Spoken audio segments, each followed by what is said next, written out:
ఎవరు చెప్పించుకొని వాళ్ళు కొట్టుకునే పరిస్థితి వచ్చింది. ఇదా నీ పరిపాలన? గుర్తుపోవద్దు, మీ నాన్నగారికి ఏ గత అయితే పట్టించామో అదే పరిస్థితి వస్తుంది. హైవేలు వేసుకొని నువ్వు భాస్కర్లు పట్టుకోవడానికి కాదు.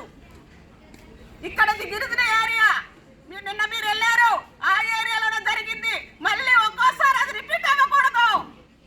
అది రిపీట్ అయ్యిందా ఇక్కడ గిరిజనులందరూ కూడా ఉద్యమెత్తున ఎత్తి విల్లంబులు ఎత్తుకొని ఎవరైతే బాస్కెట్ తవ్వడానికి వచ్చిన కంపెనీలు ఉన్నాయో వాళ్ళందరినీ వెళ్ళేటట్టు ప్రయత్నం కూడా మేము చేస్తాం. ఇంత సేవ చేసిన అంగన్వాడీ వర్కర్లకి, బాలింతలకి విద్యాభివృద్ధులు చెప్పించి, గర్భవతులకి ఆరోగ్య విద్యాభివృద్ధి చెప్పించి, పిల్లలకి చిన్న పిల్లలకి మేము మంచి నాయకులుగా తయారు చేసి పెద్ద స్కూల్ పంపించి తల్లిదండ్రుల ప్రమేయం లేకుండా మేమే స్కూల్లో జాయిన్ చేసి ఇంత అభివృద్ధి చేస్తున్న అంగన్వాడీని ఇంత ఏడిపిస్తావా నువ్వు? ఇంత దౌర్జన్యమా? ఇది ఇచ్చాను అది ఇచ్చాను సాక్షి రిపోర్ట్లో పంపుకుంటావా? మా నాయకులు పిలిచావా నువ్వు చర్చలకి? మాతో చర్చించావా? చర్చించకుండా ఈ బూటగా రేపలు ఎందుకు ఇవాళ విడిదేయాలి చేయాలి? అప్పుడే ఈ విజయమాన్ని విరమిస్తాము.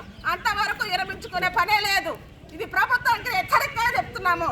ఖబర్దార్, మంత్రులందరూ మీరు ఏం చర్చించుకుంటారో ఈ విషయాన్ని సీఎం గారి దృష్టికి తీసుకెళ్లాలని కోరుకుంటున్నాం. మీరు మధ్యవర్తులు చేయొద్దు.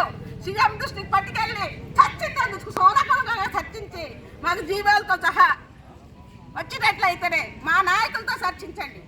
మా నాయకులు ఎదుర్కొండ పెట్టి మీరు చర్చించండి. అంతవరకు యుద్ధం ఆగదని హెచ్చరికగా చెప్తున్నాం. ఈ అవకాశం ఇచ్చిన అందరికీ